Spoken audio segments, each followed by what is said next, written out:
주님 십자가사 우리 제촉하시네.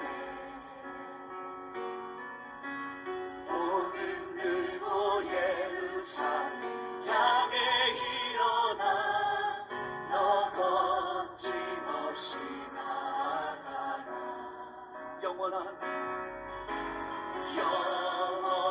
주님의 사도행전 25장 13절에서 마지막 27절까지의 말씀을 가지고 몇 가지 중요한 사실을 나누고자 합니다. 아그리빠 왕이 지금 버니게라는 여자와 함께 그 가이사랴에 있는 베스도 신임 총독에게 문안을 왔습니다. 그러니까 이제 아그리빠 왕이 상관인 거죠, 그죠? 그래서 거기에 여러 날을 체류하게 되니까 그 안에 구금되어 있는 바울에 대한 이야기를 이 베스도가 아그리빠 왕에게 보고를 한 겁니다. 근데 이 아그리빠 왕과 함께 온 베니게라는 이 여자가 누구냐면은 이 아그리빠 2세의 누나입니다, 누나. 근데 이 여자가 아주 엄란한 여자예요. 그러니까 이 아그리빠 왕과 그러니까 아그리빠 2세죠. 이 베니게라는 여자는 남매 관계입니다, 남매. 누나와 남동생의 관계란 말이죠. 원래 헤롯 대왕이라는 사람이 있는데 그의 손자가 아그리빠 1세입니다. 이 사람의 아버지죠. 아그리빠 1세가 자녀를 3명을 낳았어요.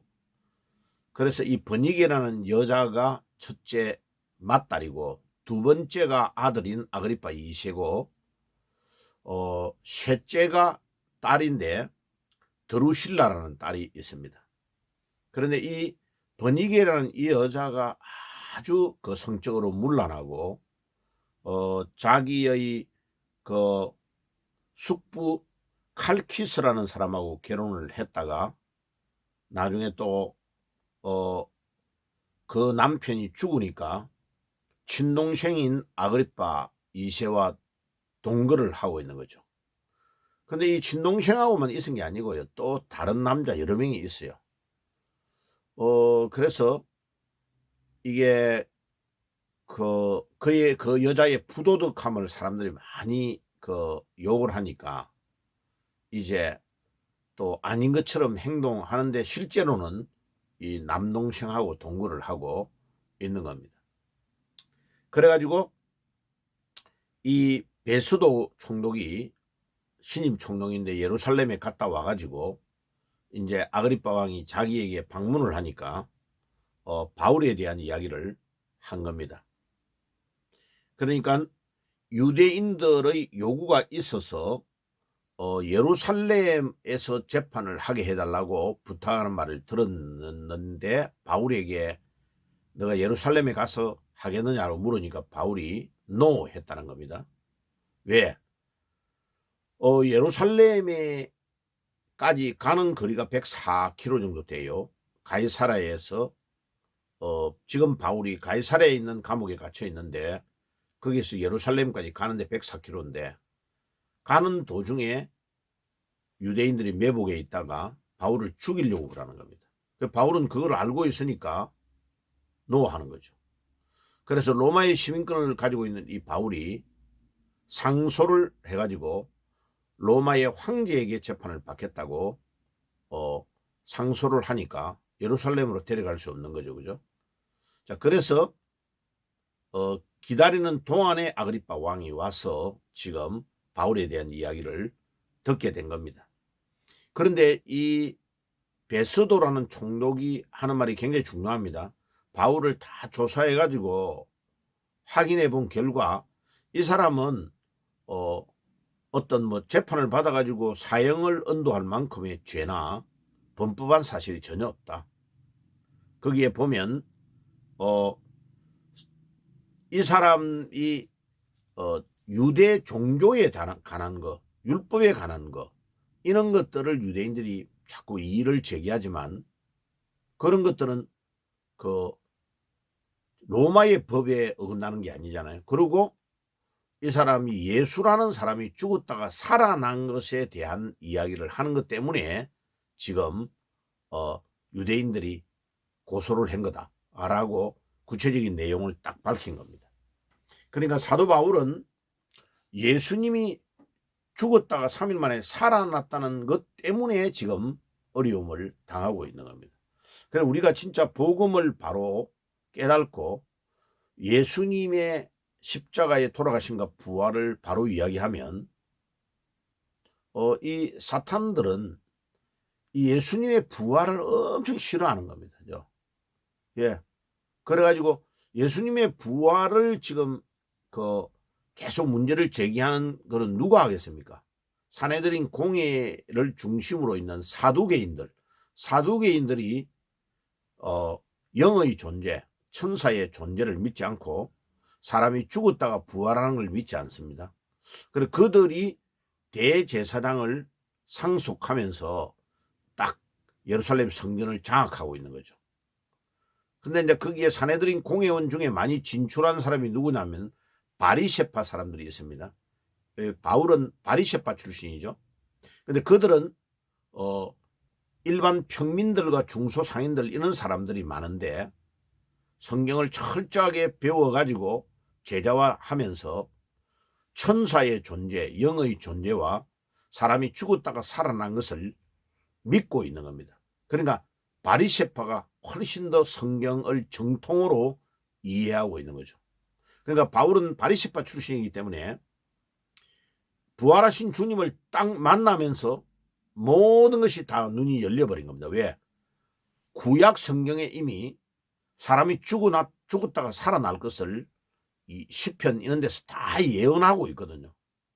그러니까 바울이 지금 재판에 대해서 계속 법정에서 말하는 거는 나는 우리 선조들이 믿었던 성경에 있는 그대로를 믿고 그거를 체험해가지고 사람이 죽었다가 살아난 것을 말하는데 내가 뭐가 잘못이냐.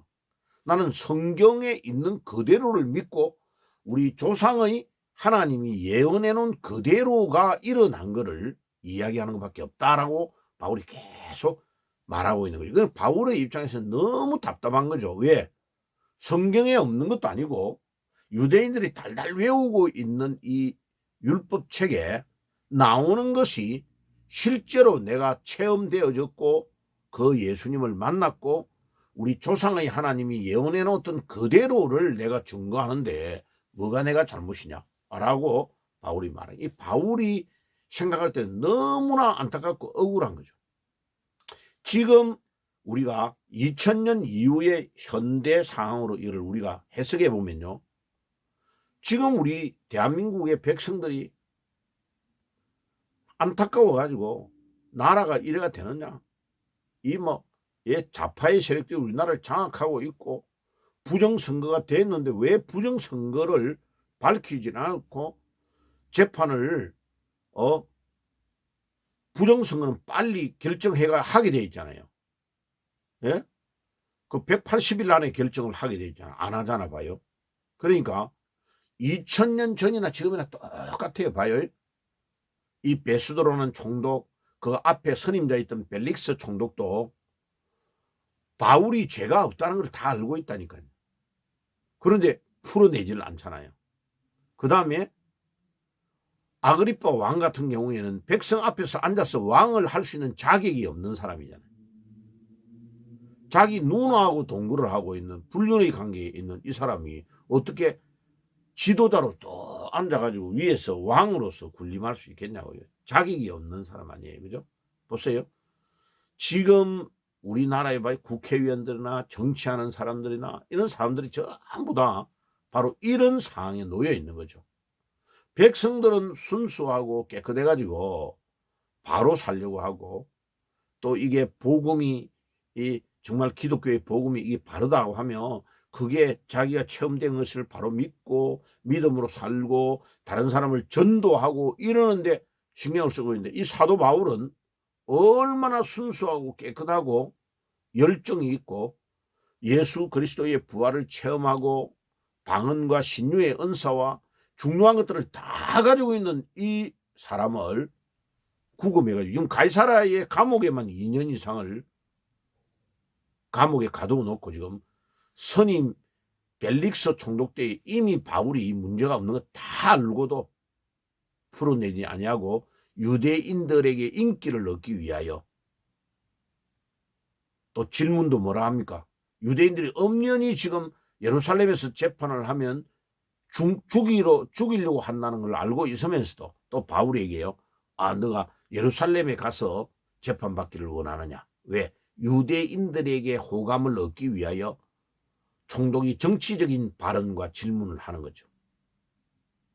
이 바울은 하나도 죄가 없다는 것을 다 알고 있으면서도 그렇게 말하는 거예요.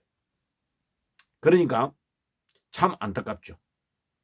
그래서 거기에 보세요. 17절과 18절에 보면 유대인들이 요구가 있어서 이 사람을 감옥에 가다 넣어가지고 재판을 진행하고 물어보면 유대인들 자기가 제기했던 그 문제에 대한 것을 하나도 증거를 제출하지 못한다고 17절과 18절에 말하고 있잖아요. 그 바울은 지금 죄가 없다는 것을 딱 알고 있는 거예요, 총독이. 그리고 다만 유대 종교에 가는 것과 바울이 예수라는 이가 죽은 것을 살아났다고 주장하는 것, 그 외에는 문제가 없다는 거예요. 19절 보세요. 바울이 지금 유대인들이 바울을 이렇게 고소하는 핵심적인 내용은 예수라는 사람이 죽었다가 살아난 것을 말하는 것 외에는 없다고 말하는 거예요. 그 다음에 20절에 보세요. 베스도가 바울에게 질문을 했습니다. 내가 예루살렘에서 재판을 받기를 원하느냐? 그래서 그게 반복해서 말하고 있는 사실은 9절에서 유대인들에게 환심을 얻기 위하여 질문했던 내용을 반복해서 아그리파 왕에게 보고를 하고 있는 내용이죠. 그래가지고 이 바울이 벨릭스 총독에게 나는 로마 황제에게 상소를 하겠다. 내가 로마의 시민권을 가지고 있으니까 나를 로마로 보내달라 요청한 거예요. 그러니까 바울을 보호하고 지금 가이사랴 황제에게 보내야 되는데 기다리는 중에 지금 아그리파 왕이 와서 내가 보고를 하고 있습니다. 그러니까 아그리파 왕이요. 아, 나도 그러면 이 바울이라는 사람의 이야기를 한번 들어보고 싶다 해가지고 아그리파 왕이 있을 때에 바울을 불러내어서 지금 아그리파 왕 앞에서 바울이 변론하게 합니다. 이 23절에서 27절에 그 내용이 기록되어 있죠. 그리고 이튿날 아그리파와 베니게가 참 베니게라는 이 여자 대단해요. 자기 숙부하고 살다가 또 죽으니까 남동생하고 살고 있는 거예요. 그래가지고 뭐 화려하게 옷을 입고 재판장에 딱 나타난 거죠. 온 백성들이 이 여자를 욕하고 있는 걸 지금 모르는 거죠. 참 이 정치가들 또 정치가들의 아내 된 사람들 이런 사람들이요. 뻔뻔하고 백성들의 입장을 전혀 백성들이 무엇을 생각하고 있는가를 모른다는 것은 너무나 어처구니 없는 거죠.